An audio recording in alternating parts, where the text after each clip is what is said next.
Alors, on va prendre quelques exemples. On peut commencer par Thibaut. Oui, avant, si possible, je préfère, enfin, je vais introduire ça par quelques questions méthodologiques qu'à mon avis, il faut toujours se poser sur les ONG, selon moi, hein. Mais c'est toujours le fameux qui, quoi, où, quand, comment et pourquoi. Pourquoi faut y aller un peu plus avec la géoéconomie, la géopolitique ou la maladie mentale si on a affaire à Soros. Donc, pour développer je vais développer un petit peu, ça me semble important, parce que c'est comme ça que quand on cherche sur les ONG avec des amis, c'est comme ça qu'on procède. Sur le qui, il faut se demander à mon avis qui a créé l'ONG, qui s'y trouve et à quel poste, depuis combien de temps s'y trouve-t-il, qui décide, qui pilote, qui finance et à hauteur de combien, depuis combien de temps et pour quel projet de campagne. Par exemple, pour Soros, c'est très marrant, il a financé une ONG qui s'appelle PICUM, qui existe depuis, il me semble, 16 ans. Pendant les 14-15 premières années, rien. Et puis là, tout d'un coup, gros financement qui arrive juste avant la crise des migrants. Donc, c'est évidemment un hasard. Ensuite, qui l'ONG finance-t-elle? Parce qu'il y a des ONG évidemment qui financent d'autres ONG. Donc je rappelle, ONG, on prend les trusts caritatifs, les fondations, tout ce qu'on veut. Qui est le bureau et le comité directeur? Parce qu'elles elles font le porte-parole de la société civile, mais en général, il n'y a pas d'élection. Qui sont les partenaires de l'ONG et qu'est-ce que cela implique? Est-ce que l'ONG elle-même appartient à un réseau d'ONG et qui se trouve dans ce dernier? Ensuite, sur le quoi, c'est que fait l'ONG, quel est son objet et s'y conforme-t-elle, puisqu'il y a quand même des statuts, même s'ils ne sont pas toujours accessibles.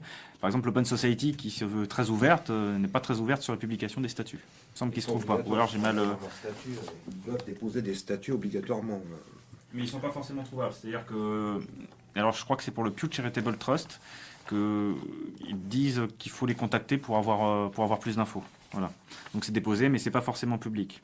Ensuite, il faut se demander est-ce qu'elle est vraiment ce qu'elle prétend être? Donc là, il y a de quoi creuser. Où agit-elle? Où se situe son siège? Où sont ses diverses antennes, tant nationales qu'internationales? C'est que par exemple, Transparency International a son siège en Allemagne. Et quand on voit un petit peu ce qu'elle fait, c'est clairement pro-américain. Mais c'est juste que c'est Peter Hagen qui l'a créé, c'est un ancien de la Banque mondiale. Voilà. Quand a-t-elle été créée? Depuis quand agit-elle dans telle ou telle zone? Quand a-t-elle produit un rapport sur un sujet donné? On peut mettre par exemple ça en corrélation avec les intérêts économiques d'une puissance particulière ou d'un acteur particulier. On verra avec Soros, le pétrole par exemple, ou le charbon même. À partir de quand a-t-elle lancé une opération d'influence, donc une guerre d'information? Quand a-t-elle ciblé un acteur, donc un État, un individu, une institution ou une entreprise en particulier? Y a-t-il un lien avec l'apport de financement bien identifié à ce moment? On peut revoir ça avec les migrants. Comment l'ONG choisit-elle ses cibles? Donc ensuite, on revient un peu sur la même chose. Quels sont ses pays d'action, ses méthodes d'action? Comment réussit-elle à se faire relayer? Est-ce qu'elle a des relais d'influence dans la presse? Par exemple, tout à l'heure, je parlais de la tentative de révolution colorée en Arménie ou même en Pologne. Et on voit que l'Open Society de Soros possède beaucoup de médias arméniens qui relaient favorablement. Donc ensuite, comment réussit-elle à se faire relayer? Donc c'est ce que je disais. Pourquoi l'ONG attaque tel acteur mais ignore tel autre?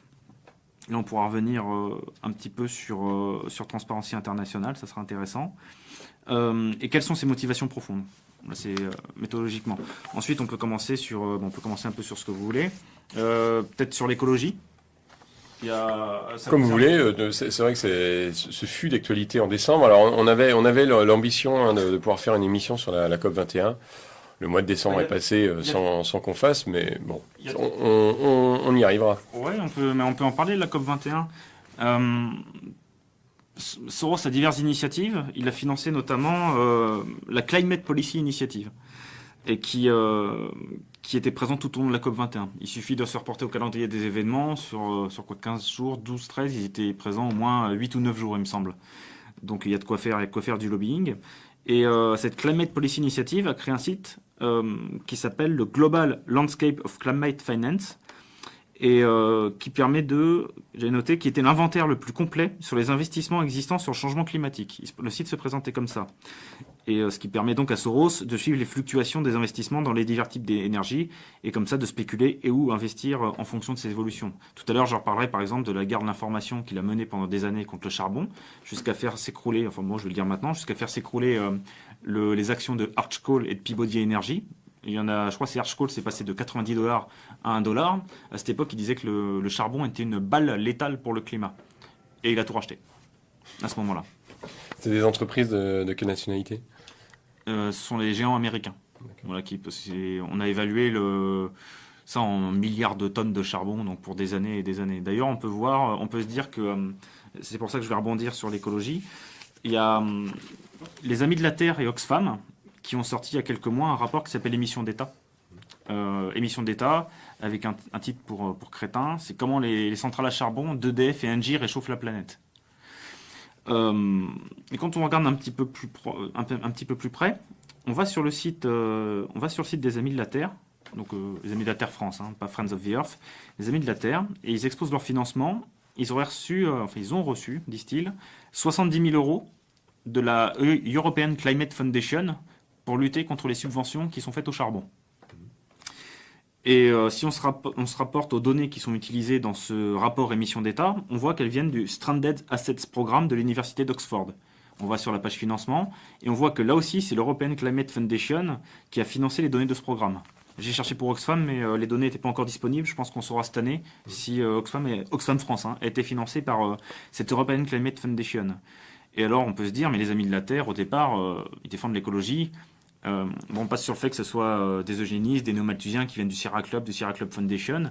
Et dans leur historique, ils mettent toujours qu'ils assument pleinement l'héritage je crois que c'était Paul Ehrlich qui avait écrit un bouquin qui s'appelle La bombe démographique, qui était clairement eugéniste, voilà. Mais ça, apparemment, ça pose pas trop de problèmes aux médias. Et quand on va sur le site de l'European Climate Foundation, on regarde qui est derrière. Donc, je vais vous apporter un petit graphique. On voit qu'il y a 12 entreprises partenaires. Donc, il y en a peut-être d'autres, mais c'était les 12 principales. Donc, il y en a une de Finlande, une de Norvège, me semble-t-il, 2 de Suisse, une, c'est la loterie nationale néerlandaise, une ONG britannique, une ONG allemande, et puisqu'il y a le terme European, évidemment, il y a 3 ONG américaines. La Fondation Énergie, la Fondation William et Flora Hewlett, qu'on retrouve dans beaucoup de choses, et la Climate Works Foundation, qui est d'ailleurs à l'origine qui est pas loin du scandale qu'il y a eu avec Volkswagen. Voilà, donc il y a aussi des intérêts économiques. On dénonce les voitures diesel, on dit il y a eu des fraudes, mais derrière, il y a un énorme business d'énergie propre et renouvelable. Et c'est là où je veux en arriver, c'est que je suis allé sur toutes les pages de toutes ces organisations-là, et elles mettent tout en avant le business des énergies propres et des énergies renouvelables. Par exemple, la Fondation Énergie fait énormément de business dans le propre et dans le renouvelable. Alors ce qu'on appelle le propre, c'est pas du propre, hein, c'est le terme. Hein. C'est en général avec des batteries au lithium qui sont des terres rares, qui sont des désastres écologiques. Mais bon, on appelle ça propre, c'est une novlangue. Et elle fait énormément de business aux États-Unis et en Chine. Sauf que nous, en Chine, on a aussi des centrales à charbon, on a des intérêts là-bas. Donc, on se dit, les Amis de la Terre veulent défendre l'écologie, ils veulent défendre la planète, lutter contre le changement climatique. En fait, non, ils font juste le tapin pour des intérêts économiques qui sont des intérêts économiques des énergies propres et des énergies dites renouvelables. Voilà.